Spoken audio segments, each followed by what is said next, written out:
تھا، وہ جو نہ ہو تو کچھ نہ ہو، جان ہے وہ جہان کی، جان ہے تو جہان ہے۔ یہ تو ایک حدیث قدسی کی شرح ہے، لیکن ایک اور بھی پہلو ہے، ایک اور بھی زاویہ ہے۔ اب ذرا سمجھیے گا کہ جب حضرت آدم علیہ نبینا علیہ السلام کی تخلیق ہوتی ہے اور حضرت آدم علیہ السلام جنت میں تنہائی محسوس کرتے ہیں، کیونکہ آپ کی ہم جنس تو کوئی بھی نہیں تھا، آپ اکیلے ہی انسان تھے، اکیلے چلتے پھرتے تھے۔ اب اللہ تعالیٰ نے آپ علیہ السلام پر نیند طاری کر دی، اسی حالت میں آپ کی بائیں پسلی نکال کر اس سے حضرت حوا رضی اللہ تعالی عنہا کو تخلیق کیا گیا اور پسلی کی جگہ پر گوشت رکھ دیا گیا۔ اس عمل کے دوران آپ کو کسی تکلیف کا تو احساس نہیں ہوا، مگر جب آپ نیند سے بیدار ہوئے، یعنی اب دوسرے لفظوں میں دیکھیں تو آج ہم آپریشن کرنے کے لیے بے ہوش کرتے ہیں، اب ایک آپریشن ہونا تھا تو حضرت آدم علیہ السلام پر نیند طاری کی گئی اور بلا تکلیف آپ کی پسلی سے بی بی حوا رضی اللہ تعالیٰ عنہا کی تخلیق کی گئی۔ اب جب آپ نیند سے بیدار ہوتے ہیں تو آپ ایک نہایت خوبصورت خاتون کو اپنے قریب بیٹھا ہوا پاتے ہیں، تو آپ نے فرمایا کہ تم کون ہو؟ انہوں نے عرض کی میں عورت ہوں۔ فرمایا تمہیں کیوں پیدا کیا گیا؟ عرض کی کہ حضور اس لیے کہ مجھ سے آپ سکون حاصل کریں۔ اللہ اکبر۔ فرشتوں نے آپ علیہ السلام کے علوم کی وسعت معلوم کرنے کے لیے عرض کیا کہ ان کا نام کیا ہے؟ تو حضرت آدم نے فرمایا ان کا نام حوا ہے۔ سبحان اللہ۔ ارشاد فرمایا کیونکہ یہ ایک زندہ وجود سے پیدا کی گئی ہے۔ یاد رکھیے کہ حضرت آدم علیہ السلام کی باڈی سے، آپ کے جسم کے ایک حصے سے ضرور بی بی حوا کو بنایا گیا ہے، مگر یہ مرد و عورت کے ملاپ سے پیدا نہیں ہوئی، تو اس لیے یہ حضرت آدم کی اولاد نہیں ہے۔ اچھا، جب آپ نے حضرت حوا کو دیکھا تو آپ کے دل میں خواہش پیدا ہوئی، تو آپ نے، فرشتوں نے عرض کی اے آدم اگر آپ ان سے نکاح کرنا چاہتے ہیں تو ان کا مہر ادا کیجیے۔ اب اس زمانے میں تو کوئی روپیہ پیسہ تھا نہیں، اس طریقے سے کوئی کرنسی تھی نہیں، آپ نے کہا مہر کیا ہے اس کا؟ تو ارشاد ہوا کہ ان کا مہر یہ ہے کہ آپ ہمارے سردار جناب محمد مصطفیٰ صلی اللہ تعالی علیہ وسلم پر 3 یا 10 مرتبہ درود پاک پڑھیں۔ چنانچہ درود پاک کی برکت سے حضرت آدم اور حضرت حوا کا نکاح ہو گیا، اور سبحان اللہ جو اس کے بعد نسل انسانی چلتی ہے وہ اس نکاح کے بعد چلتی ہے۔ تو ہم کہہ سکتے ہیں کہ نبی پاک کا نام، میرے آقا کا ذکر، نبی پاک پر درود یہ کمال کا وظیفہ ہے جو حضرت آدم اور حضرت حوا کے درمیان مہر بنتا ہے۔ سبحان اللہ، یہ کیسا وظیفہ ہے! اگر کہا جائے کہ جب سے کائنات بنی ہے، جب سے درود و سلام کا سلسلہ ہے، اور سبحان اللہ آج ہمیں بھی یہ موقع دیا گیا ہے۔ ہمیں پتا ہے کہ ہماری زبانیں کتنی گندی ہیں، ہمیں معلوم ہے کہ ہم کتنے گناہ گار ہیں، سچی بات یہ ہے کہ ہم پر احسان کیا گیا ہے کہ ہمیں موقع دیا گیا ہے کہ جناب رسول اللہ صلی اللہ تعالی علیہ وسلم پر درود پاک پڑھ لیا کریں۔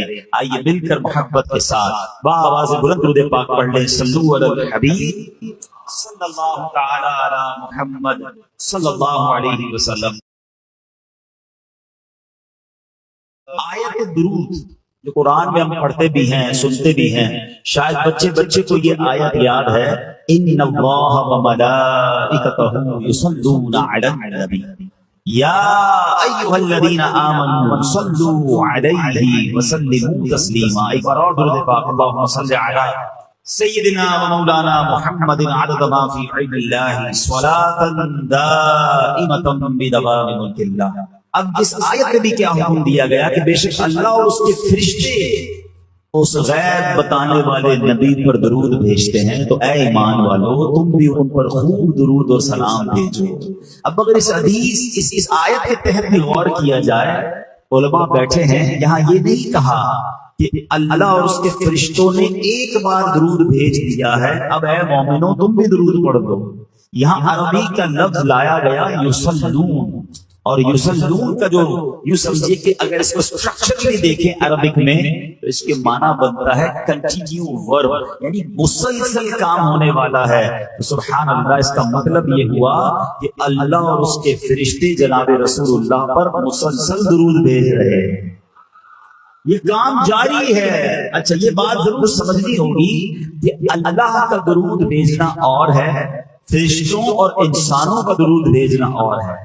اللہ کا درود بھیجنا یہ ہے کہ اللہ اپنی رحمتیں جناب رسول اللہ صلی اللہ علیہ وسلم پر نازل فرماتا ہے، اور فرشتے جب درود بھیجتے ہیں یا مومن درود بھیجتے ہیں مسلمان، تو ہم دعا کرتے ہیں یا اللہ ہمارے آقا جناب رسول اللہ صلی اللہ علیہ وسلم پر اپنی رحمتوں کی بارش نازل فرما۔ اب بات یہ سمجھنی ہے کہ فرشتے کتنے ہیں جو رسول اللہ صلی اللہ علیہ وسلم پر درود بھیجتے ہیں۔ سب سے پہلے تو یہ سمجھنا ہوگا کہ فرشتے معصوم ہوتے ہیں، فرشتے گناہ نہیں کرتے۔ اللہ اکبر۔ ایسی معصوم زبانوں سے نبی پاک کی بارگاہ میں درود پاک کے تحفے جا رہے ہیں، مسلسل جا رہے ہیں۔ اور کتنے جا رہے ہیں کبھی سوچا آپ نے؟ مجھے کہا گیا مدینے شریف کے بارے میں بھی کچھ ذکر کر دیجئے گا، تو چلو مل کے مدینے چلتے ہیں۔ مدینہ کیسا شہر ہے، کیسا مبارک مقام ہے، روضہ رسول کا مرتبہ سمجھیے۔ روایتوں میں آتا ہے کہ صبح 70,000 فرشتے حاضری دیتے ہیں، پھر شام نبی پاک کی بارگاہ میں 70,000 فرشتے حاضری دیتے ہیں، اور جو ایک بار حاضری دیتا ہے اسے دوبارہ حاضری کا موقع نہیں ملتا۔ اللہ اکبر۔ یہ کیسی بات ہے کہ صرف 12 گھنٹے کی کم و بیش حاضری ملتی ہے۔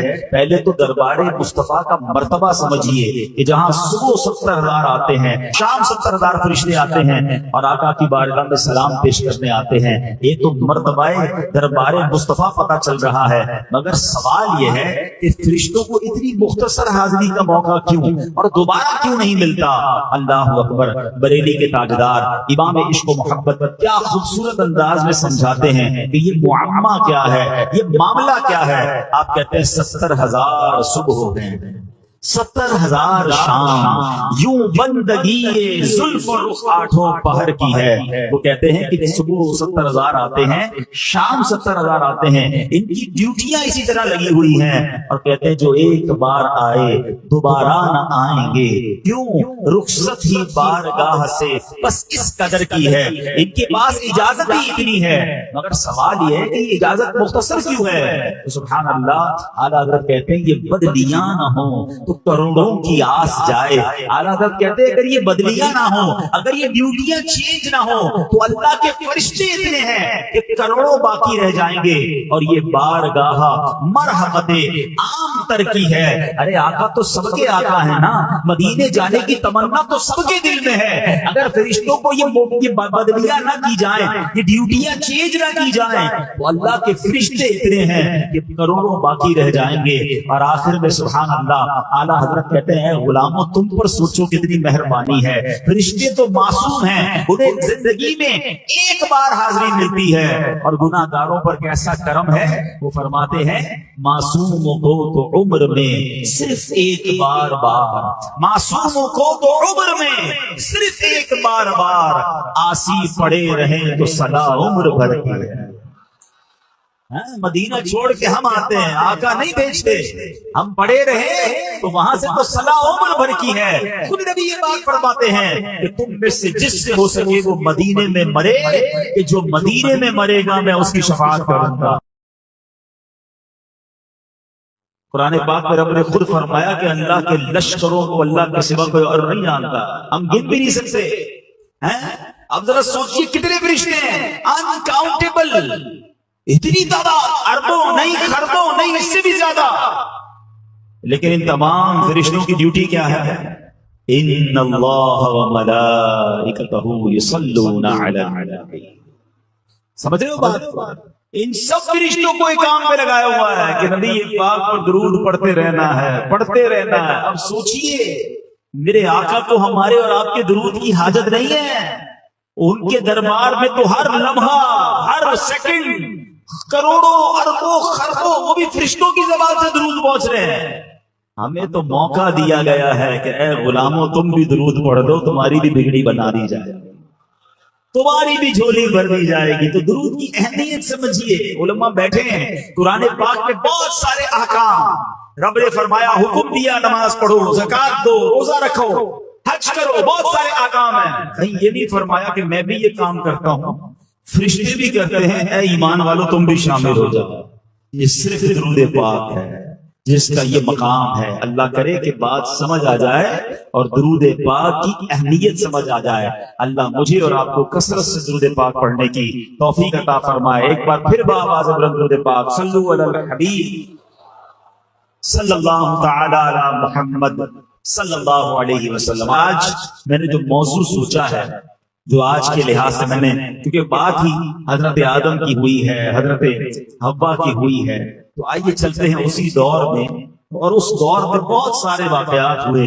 حضرت آدم کو جب سجدہ کرنے کا حکم دیا گیا تو ایک بدبخت تھا جس نے سجدہ نہیں کیا. حالانکہ وہ پہلے سے بدبخت نہیں تھا، فرشتوں کا استاد بھی تھا، جنت کا خزانچی بھی تھا، ہزاروں سال عبادت بھی کی تھی، مگر شیطان مردود نے سجدہ نہیں کیا. اور نہ کرنے کی وجہ کیا بنی؟ تو اس نے کیا کہا کہ اے اللہ میں آدم کو کیوں سجدہ کروں؟ انا خیر من، میں اس سے بہتر ہوں. خلقتنی من نار وخلقتہ من طین، اے اللہ تو نے مجھے آگ سے بنایا ہے، اس کو مٹی سے بنایا ہے، میں اس سے بہتر ہوں. یعنی تکبر کیا، پراؤڈ کیا. تکبر کہتے ہی اس کو ہے کہ بندہ اپنے آپ کو کسی سے برتر سمجھے اور کسی کو اپنے آپ سے معاذ اللہ کمتر یا ذلیل سمجھے. اس مردود نے جب تکبر کیا، سجدہ کرنے سے انکار کیا، اس کے بعد کیا ہوا؟ اس کے چہرے کا نور چھین لیا گیا، اسے مردود قرار دیا گیا، اور اللہ نے اسے جنت سے بھی نکال دیا اور اپنی دربار سے بھی نکال دیا. پتا چلا کہ کائنات میں جو سب سے پہلے گناہ ہوئے ہیں نا، اس میں تکبر بھی ہے، اس میں حسد بھی ہے. شیطان مردود کو حسد بھی بڑھا تھا، جبھی تو حضرت آدم کو سجدہ نہیں کیا نا. اب اس شیطان نے ایک اور گناہ کروایا حضرت آدم کی اولاد میں، اور یہ گناہ ہوا قابیل اور حابیل کے درمیان. حضرت آدم کے ہر بار، یعنی بی بی حوا رضی اللہ تعالیٰ عنہ کے جب پریگننسی ہوتی تھی، حمل ہوتا تھا، تو ایک لڑکا پیدا ہوتا، ایک لڑکی پیدا ہوتی. اللہ کی شان دیکھیں، اللہ نے اس نسل انسانی کو اس اپنے حکمت بھرے انداز میں چلایا کہ ہر حمل میں ایک لڑکا پیدا ہوتا، ایک لڑکی پیدا ہوتی، اور جب اگلے حمل میں ایک اور لڑکا لڑکی پیدا ہوتی تو ان کا آپس میں نکاح ہو سکتا تھا. یعنی مثال کے طور پہ ایک باری میں جو لڑکا اور لڑکی پیدا ہوتے وہ بھائی بہن کہلاتے تھے، مگر اگلی باری میں جو لڑکا لڑکی پیدا ہوتے وہ ان کے بھائی بہن نہیں، اس حوالے سے نہیں ہوتے تھے کیونکہ ان کا نکاح جائز تھا، اور یہ اس زمانے کی شریعت میں جائز تھا، اور اس لیے ضروری تھا کہ اسی سے نسل انسانی میں آگے بڑھنا تھا. اب اللہ کی شان دیکھیں کہ حضرت آدم علیہ السلام کے جو دو بیٹے تھے قابیل اور حابیل، ان کے درمیان معاملہ کیا ہوا کہ حضرت آدم علیہ السلام نے جب قابیل اور حابیل، پہلے قابیل پیدا ہوتا ہے، اچھا قابیل کے ساتھ معاملہ یہ تھا کہ اس کے ساتھ جو لڑکی پیدا ہوئی اس کا نام جو تھا وہ اکلیما تھا، وہ بڑی خوبصورت تھی. حابیل کے ساتھ جو لڑکی پیدا ہوئی اس کا نام لیوزا تھا. اب جب دونوں بڑے ہو گئے، اسی شریعت کے قانون کے مطابق حضرت آدم علیہ السلام نے قابیل سے کہا کہ تمہارا نکاح لیوزا سے ہوگا، اور حابیل کو کہا کہ تمہارا نکاح اکلیما سے ہوگا. قابیل کہتا ہے نہیں، میرا نکاح تو اکلیما سے ہونا چاہیے. حضرت آدم نے سمجھایا وہ تمہارے ساتھ پیدا ہوئی ہے، وہ تمہاری بہن ہے، تمہارا اس سے نکاح نہیں ہو سکتا. وہ کہتا ہے نہیں، یہ تو آپ کا بنایا ہوا اصول ہے نا، میں نے نکاح کرنا ہے تو اکلیما سے ہی کرنا. اب حضرت آدم علیہ نبینا علیہ السلام نے کہا اچھا ٹھیک ہے، ایسا کرو کہ تم دونوں بھائی اپنی اپنی قربانیاں پیش کرو، اللہ کی بارگاہ میں قربانی پیش کرتے ہیں، جس کی قربانی قبول ہو جائے گی ہم سمجھیں گے کہ اس کی بات مان لی گئی. اب کیا ہوا، اس زمانے میں صدقہ یا جو بھی پیش کیا جاتا تھا صدقہ، وہ قبول کیسے ہوتا تھا، قربانی کیسے قبول ہوتی تھی کہ آسمان سے آگ آتی تھی اور اس صدقے کو، اس کو آگ لے کر چلی جاتی تھی. سرکار دو عالم علیہ السلام کی امت پر ایک اور مہربانی بتائی جاتی ہے. بہت ساری مہربانیوں میں ایک مہربانی یہ ہے کہ ہمارا صدقہ، ہماری قربانی ہم خود بھی استعمال کرتے ہیں، ہم آپس میں غریبوں میں بانٹ دیتے ہیں. ہماری قربانی کو آگ نہیں کھاتی، ورنہ پہلے جو بھی چیز پیش کی جاتی تھی وہ آگ لے جاتی تھی. سمجھ رہے بات کو؟ ہم آج کل کیا کرتے ہیں، صدقہ غریبوں میں بانٹ دیتے ہیں، رشتہ داروں میں بانٹ دیتے ہیں، قربانی کرتے ہیں، خود بھی کھاتے ہیں، دوسرے لوگ بھی کھاتے ہیں. ایسا نہیں تھا پہلے، یہ بھی اس امت پر مہربانی کی گئی ہے. تو بہرحال اب کیا ہوا کہ دونوں نے اپنی اپنی قربانی پیش کی. قابیل کھیتی باڑی کرتا تھا اور حابیل جو تھے وہ بکریاں چراتے تھے. قابیل اناج کا ایک ڈھیر اس نے رکھ دیا پہاڑ کے اوپر، اور حابیل نے ایک بکری جو تھی وہ رکھ دی. اب ایسے ہی ہوا کہ آگ آئی اور آگ آ کر بکری کو جو ہے وہ لے گئی اور قابیل کے گندم کو چھوڑ دیا گیا. اس کا مطلب یہ ہوا کہ حابیل کی قربانی قبول ہو گئی اور حضرت آدم نے یہی فرمایا کہ اب اکلیما کا حقدار یہ ہے. اب یہ فیصلہ تو آپ نے سنا دیا، مگر اب قابیل جو بھائی تھا اس کے دل میں اپنے بھائی کے لیے حسد پیدا ہو گیا کہ یہ وہ لڑکی ہے جس سے مجھے شادی کرنی تھی، اس کو مل گئی. اور بالآخر اس حسد کی بنا پر قابیل نے حابیل کو قتل کر دیا. اس دنیا میں سب سے پہلا اگر قتل ہوا ہے تو وہ بھائی نے اپنے بھائی کا کیا ہے. اور وجہ کیا بنی؟ حسد وجہ بنی. حسد کیوں ہوا؟ ایک عورت کی وجہ سے ہوا. اس سب باتوں کو سمجھنا ہے. ایک بندہ جو ہے مردود ہو گیا تکبر کی وجہ سے، حسد کی وجہ سے. دوسرا بھائی نے بھائی کو قتل کیا حسد کی وجہ سے اور عورت کی وجہ سے. سمجھنی یہ باتیں کہ یہ کتنے پرانے گناہ ہیں، یہ کتنے بڑے فتنے ہیں جو آج بھی مسلمانوں کے دلوں میں بس رہے ہیں اور مسلمانوں کو اس کی پرواہ نہیں. حدیث پاک کا مضمون ملتا ہے کہ جب تک دنیا میں کوئی بھی قتل ناحق کیا جائے گا اس کا گناہ جو ہے قتل کرنے والے کو تو ملے گا ہی، قابیل کو بھی ملے گا، کیونکہ اس نے یہ طریقہ ایجاد کیا. ایک اور بات سیکھنے کو ملی کہ جو گناہ کا طریقہ ایجاد کرتا ہے، گناہ پر لوگوں کو لگا دیتا ہے، لوگوں کو کوئی ایسا راستہ